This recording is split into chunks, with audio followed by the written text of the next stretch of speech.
Bonjour bien-aimés dans le Seigneur, Bipa Ignonso, vous me suivez.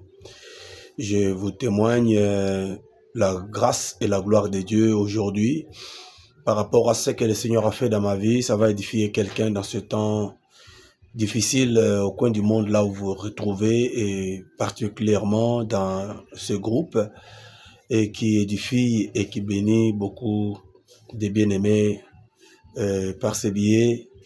J'ai dit merci aux bien-aimés qui sont en train de nous écouter. Je vais parler d'un point très important de mon témoignage que j'ai intitulé « Les mystères de l'hôpital et les schémas diaboliques de la guerre ». Alors, c'était en 1997 lorsque le mouvement de l'AFDEL avançait. Et ça m'a dit que moi, j'avais quitté d'abord la musique du monde pour Koeva Nakosa et Lanzambé. J'avais tout laissé parce que j'ai reçu l'appel authentique qui m'est arrivé dans le groupe païen que j'étais. Et puis, j'avais rencontré la mort physique. Je suis allé dans l'au-delà et j'ai été jugé là-bas par rapport à mes fautes, mes erreurs. Dans ce tribunal, on m'avait amené dans un lieu que nous pouvons appeler la prison des esclaves de Satan, qui ont travaillé avec ses biens sur la terre, et c'est comme une forme de ristourne. Alors lorsque tu travailles pour le diable, et puis en retour, et par le jugement qui dit que nous allons rendre compte de tout ce que nous avons fait sur la terre devant Dieu, et pour tous ceux qui étaient connectés, qui ont travaillé avec le diable, et il y a toute une forme d'inventaire pour ceux qui ne réussissent pas à observer les conditions de dictature imposées par le diable lorsqu'il était sur la terre. Alors voilà, bien aimé, même quand quelqu'un meurt dans l'ignorance, alors il ne faut pas dire que non, ton âme repose en paix, parce qu'il n'ira pas dans le paix, dans la paix, disons, parce que la paix, on la prépare maintenant et aujourd'hui, lorsque tu écoutes la voix du Seigneur, pour que le mal qui est en toi, tu puisses maintenant boucher ou bien barrer et empêcher le mal qui est en toi de ne pas essuyer ton âme, parce que la Bible dit que certes il a l'homme de gagner le monde entier s'il perdait son âme. Donc c'est l'âme qui est très important. C'est là aussi la banque de toutes les données lorsqu'on est sur la terre, parce que la chair retournera à la poussière. Voilà, j'ai connu cette expérience et il y a beaucoup de choses, mais je voulais passer vite pour vous montrer ce qui m'était arrivé.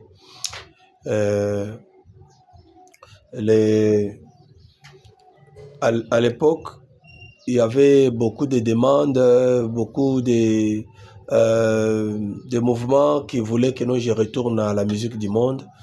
Et alors que je ne pouvais pas faire marche en arrière, parce que quand le Seigneur Jésus-Christ est venu dans le séjour des morts pour m'appeler à mon nom, et il m'a fait voir le ciel. Et c'est une longue histoire là-dessus. Il y a déjà un livre qui est déjà écrit par la grâce de Dieu. Au début de cette année, ça va être déjà disponible. Voilà.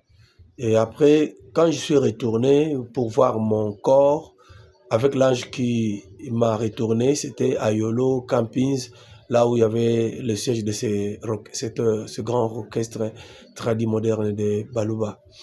Et puis, j'ai vu mon corps moi-même, et j'ai détesté ce corps qui était horrible à regarder. Et puis, pourquoi? Parce que tous les animaux, tout ce que, quand vous voyez quelqu'un qui prend le chanvre, quelqu'un qui prend de la bière tout le temps alcoolique, c'est lui qui est possédé de beaucoup de choses. Et comme la Bible dit, les péchés que vous faites en dehors du corps, Des fois, il y a d'autres péchés qui ne mènent pas à la mort, mais les péchés qui vous poussent à souiller votre corps. Et là, il y a des démons, il y a des animaux méchants. J'avais vu que mon corps avait plein de démons et des animaux horribles que je ne pouvais pas regarder. Plus que même les asticots que nous voyons, s'il vous plaît, sur les déchets de l'homme. Alors que, voilà, et j'ai refusé catégoriquement de retourner dans ce corps-là. Et l'ange m'a tenu ici à la nuque et puis il m'a visé à la chose là. Et voilà, comme ça, j'ai récupéré mon souffle. J'étais tombé dans la douche à minuit. Je suis allé pour me soulager après une forte fièvre un vendredi dans cet orchestre-là. Mais c'était précédé par des cauchemars. Dieu parle tantôt cependant d'une manière ou d'une autre. J'avais déjà vu ça, mais je négligeais. Et puis avec le paganisme, j'allais seulement boire. Et puis j'oublie, je laisse. Et sachez que je suis fils du pasteur. La vie de l'église ne m'intéressait plus. Et mon père était déjà mort. Et je ne voyais pas l'importance. Comprenez que, mais quand même, les promesses, les bénédictions prononcées depuis mon enfance par mon père avant de mourir, cela m'a collé à la peau et c'est pour cela que vous me voyez aujourd'hui. Et sachez que quand vous bénissez quelqu'un, vous recevez une bénédiction de la part d'un homme de Dieu, ouais, Dieu derrière les paroles de ses serviteurs pour continuer à travailler même s'il n'est plus là. Bien aimé, c'est pour cela ce qui a fait que c'était en 1996, 1997, et le combat a changé de position. Je me suis retrouvé maintenant devant une réalité. Et lorsque je suis retourné à l'école, je me suis retrouvé à une réalité un peu bizarre parce que ce monde-là me réclamait, mais il y avait le clan de l'église où je suis allé me réfugier pour commencer à prier. Il y avait aussi le groupe là en question, j'étais en train encore d'être réclamé. Il y avait eu des réclamations. Ma famille aussi, il y avait quelques-uns qui ne voulaient pas que j'abandonne. Alors, et j'ai eu à voir beaucoup de choses par là. Je vais vous ouvrir cette parenthèse. Comment est-ce que le Seigneur m'a sauvé des fusillades qu'il y a eu à Kinshasa à l'époque, en 1997, lorsque Afdel est entré. J'étais à ma campagne, chez ma grande sœur. Et après quoi, lorsque les gens sont venus, tandis que la nuit, je vis dans une horrible vision, comme des moineaux, comme des corbeaux, des oiseaux noirs qui sont venus comme des mouches et ils étaient en train de me picoter. Et ils parlaient et j'écoutais ce qu'ils disaient. Alors je voyais qu'il y avait quelques membres de ma famille et tout ça. Alors tout ce qu'ils ont déclaré, c'est ce que je vis la journée. Alors quelqu'un a, je ne sais pas comment, il a appelé depuis Palais des Marbres que non, il y a une exphase ici. Et vous savez que quand il y a la guerre comme ça, il faut prier parce que les gens ont aussi des faux témoignages. Le monde des ténèbres réclame beaucoup de gens d'une manière ou d'une autre. Et puis on acquise faussement les gens qu'on amène à la mort, qu'on a cherché d'une manière ou d'une autre et on n'a pas trouvé. Alors j'ai compris que non, c'était une réalité qu'il ne faut pas vraiment négliger. Parce que le monde des morts en général et en particulier par rapport à l'esprit qui entre sur les terrains, soit si c'est l'homosexualité, si c'est la guerre, et si c'est peut-être le kuluna et tout ça, vous voyez que le diable entre par ces biais-là pour ôter la vie à beaucoup de gens sur la terre et tout ça. Alors c'est pour cela, la Bible dit celui qui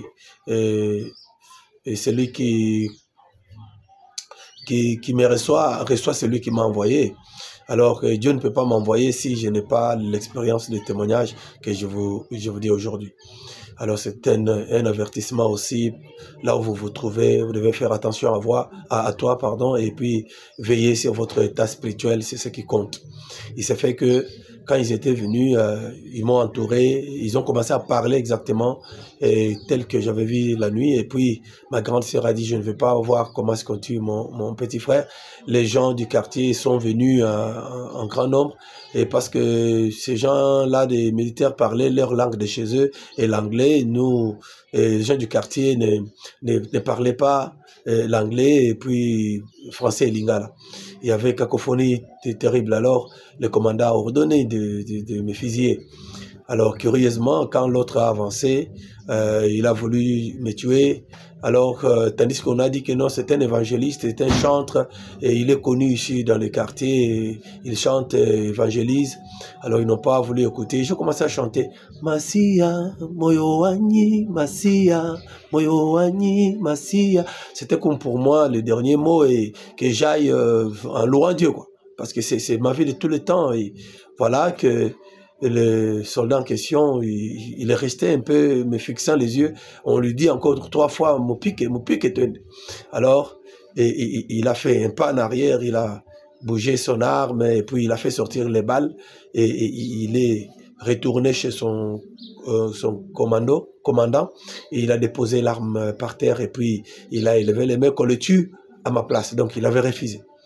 Ils ont regardé, mais comment on peut abandonner notre soldat qu'on a quitté depuis l'Est jusqu'ici alors que nous avons souffert.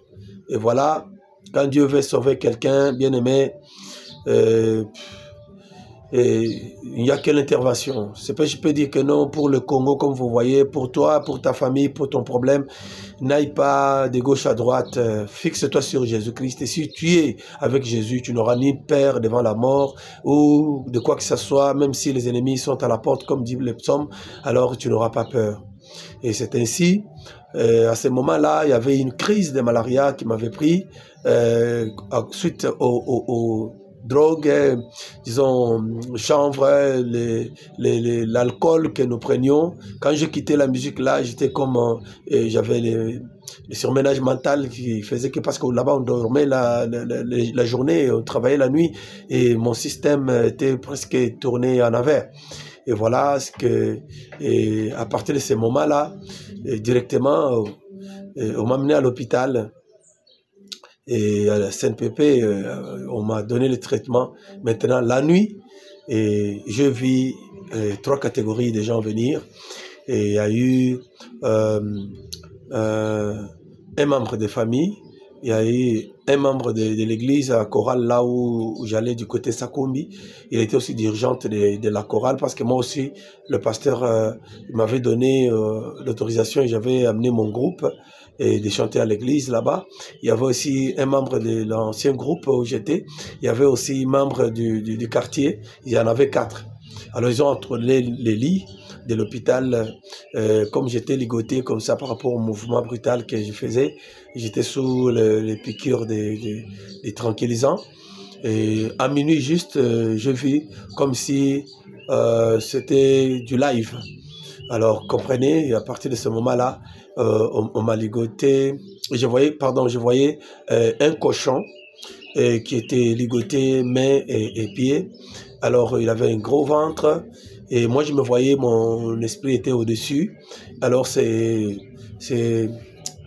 disons, docteurs là, ils étaient en tenue de docteur. Alors le premier, et tous étaient aux 4 coins du lit. Alors le premier a plongé la main dans son blouson blanc. Il a fait sortir quelque chose comme canif. Quand il fait comme ça, comme seringue, oui, comme seringue. Alors, quand il a pincé comme ça, c'est sorti comme le canif, le couteau. Alors qu'il s'est allongé trop long. Alors, il a commencé à changer le visage. Il a commencé vraiment à parler et tout ça. Il dit que toi, et je te connais na yebio yo bandai ko bazai ko kokima biso ya biso tozuyo lelo okomona osalaki mutu wana nde atikaki yo melelo yo komona dosila likamuna yo. Alors moi je lui ai dit mais est-ce que nga naza na problème oza orgueilleux na kati na famille ozo mona yo oza nani tout ça mais dans la famille est-ce que moi j'ai pris la place de quelqu'un? J'ai eu à boire ma mère à mon tour et je n'ai pas une dette avec toi et je n'ai pas pris ta place et je n'ai rien pris de toi. Pourquoi tu es acharné de me faire du mal? Et quand je dis là, j'ai dit bon, écoutez, moi Jésus m'avait retourné pour un message. Alors si tu veux, moi j'accepte de mourir, quitter le corps, mais toi tu peux prendre la mission que Jésus m'a donnée pour que tu ailles le dire dans le monde entier. Eh bien, Et il a eu la colère encore plus quand je parlais. Ok, quand j'étais là au-dessus, mon esprit parlait, mais la voix sortait dans les cochons. Vous savez, chez nous, là-bas au Kassai central, et dans les totems, quand quelqu'un est déjà attrapé, et pour l'abattre, on n'abat pas quelqu'un comme ça avec le visage humain dans le monde mystique. On le change en un animal, soit une chèvre, soit un cochon, soit un autre animal, selon les totems diaboliques. Ce sont mes réalités recherches que j'ai eu à voir que dans beaucoup de tribus, il y a des choses comme ça, spirituellement parlant. Alors voilà que je ne pouvais pas me sauver. Mais quand je dis là, c'est comme on dit en Cheloubalou Sanzu, et il a soulevé son couteau pour maintenant et couper la tête de ces cochons, alors que le feu s'est sorti, il s'est fait comme le feu du soudire, les gens qui soudent là. Alors le feu s'est déclaré sur la peau de l'animal, et puis ça a électrifié maintenant les couteaux, et puis la personne, à partir d'ici, il avait comme caché-nez, comme les docteurs sont là. À partir d'ici, j'ai vu maintenant sa bouche, j'ai reconnu que c'est telle personne, telle personne. Alors, il a passé le couteau à son voisin. Lui, il est allé à la porte en claquant la porte fort et puis en criant avec des injures incroyables. Et puis, il a donné à l'autre, tandis que l'autre était une fille de l'église. Il était de chorale B. Alors, elle n'était pas contente de moi. Alors, il dit que yo, il y a une église, oyo. Alors, l'une ça, bacha yombongo et puis passer la bande ko sepelana na bandi mususu ba produire yo kota studio. Alors quand elle a dit ça, il dit que ngai na osila na yo lelo. Alors j'ai dit les mêmes paroles. Alors quand elle a voulu me tuer, et puis le feu qui sortait sur la peau de l'animal tournait contre elle. Et puis je l'ai reconnu encore de la même façon par le cache-nez là qui quittait, et c'était telle personne. La troisième, c'était l'ancien membre du groupe là où j'étais, et la chose s'est faite de la même façon. Non, on t'avait poursuivi à ceci, cela, et voilà qu'aujourd'hui, moi je vais terminer avec toi. Alors quand je dis les mêmes paroles, que tu peux prendre la mission que Jésus m'a donnée, et alors maintenant, moi je n'ai pas peur de la mort, et voilà, et la chose a tourné contraire. Et puis quatrièmement, c'était un membre du quartier à ma campagne qui était derrière notre maison là où loué. Alors je ne le connaissais pas, c'était un grand politicien mouvancier à l'époque, et puis qui était dans les sciences occultes. Alors c'est lui-même qui avait appelé les gens le matin, et les soldats, pour qu'ils viennent. Alors qu'il dit, non, toi, tous les jours à midi, le matin, la nuit, tu chasses mes clients, et puis j'ai beaucoup de dettes, et voilà, à cause de toi, aujourd'hui, vraiment, je t'ai eu, et je vais en finir avec toi pour tout ce que le dégât que tu as causé. Quel jour, moi, je suis venu à toi, je reposais la question, alors que j'ai eu à voir tes clients, et je me suis emmêlé à tes affaires. Mais j'ai pris, je suis chez nous, et j'ai pris parce que je suis chrétien, c'est mon devoir. Bien-aimé, je vais couper par là pour vous dire que à partir de ce moment-là, voilà, et c'est passé de la même façon, et il est parti. Et c'est comme ça le matin, on est venu, on m'a contrôlé, et on m'a posé des questions, on a levé les chaînes qui étaient aux mains et aux pieds. Le docteur a dit, bon, on n'a pas compris. Le frère est dans son état normal, et tous les examens montrent qu'il est en bon état, vous pouvez retourner à la maison. Brefement, tirez vos leçons dans ces courts témoignages. Et mystère de l'hôpital, vous savez, avant d'aller à l'hôpital, priez. Et puis je vous dis aussi, dans les temps de guerre comme ça, d'abord contrôlez votre vie, les mauvaises paroles, les injures, que vous injuriez des fois les dirigeants qui sont à notre charge, que Dieu nous a donné, et vous cherchez toujours à injurier, pour afficher mauvais comportement. Vous savez que ces choses-là, ce sont les choses du diable. Le diable viendra, ne trouvera rien à moi qui lui appartient. Alors il ne faut pas prendre les choses du diable quand les jours mauvais. Parce que dans le livre d'Éphésiens, chapitre 6, et il dit que à partir de 12 jusqu'en bas, il dit que non, nous devons porter les armes spirituelles pour être protégés dans les mauvais jours. Les mauvais jours, c'est quand, comme il y a la guerre ici au Congo, et comme il y a la souffrance par-ci, par-là, et ceux qui sont en Europe et partout, vous voyez qu'il y a des lois d'homosexualité, des choses comme ça, et le mal vraiment est en train d'escalader, et est en train de gonfler avec une grande vitesse jusque dans nos églises. Alors, les sorciers se sont déguisés, ils sont là dans des meilleurs postes de l'église, et ils opèrent, ils tuent en silence, en peau d'agneaux, tandis que ce sont des loups. Alors si vous ne gardez pas bien votre vie, bien aimé, ça sera difficile. Alors que le Seigneur vous bénisse, je prie. Seigneur, bénis mon frère, ma soeur qui a écouté ce témoignage et qui le partage aussi à une autre personne qui soit aussi sauvée et que nous pouvons lire la Bible et comprendre que Seigneur, tu nous aimes pour accomplir notre mission sur la terre. Tu m'as retourné pour que j'amène les gens dans la maison que tu m'as montré, que la nouvelle Jérusalem céleste est déjà maintenant prête. Père de gloire, Papa, mais elle est vierge, je n'ai pas habité, nous devons nous préparer pour y aller. Il faut y aller en croyant en toi, Seigneur, en se faisant baptiser et puis garder notre vie saine jusqu'à ce que l'enlèvement va nous prendre. Seigneur, bénis mon frère, ma soeur, et au nom de Jésus-Christ, nous avons aussi prié. Amen. Je donne mon numéro de contact, WhatsApp, plus 243 85 13 37 44 8. 85 13 37 44 8. Que le Seigneur vous bénisse là où vous vous retrouvez. Écrivez-moi, et puis d'autres détails, si vous voulez, je peux vous les donner en privé. Merci.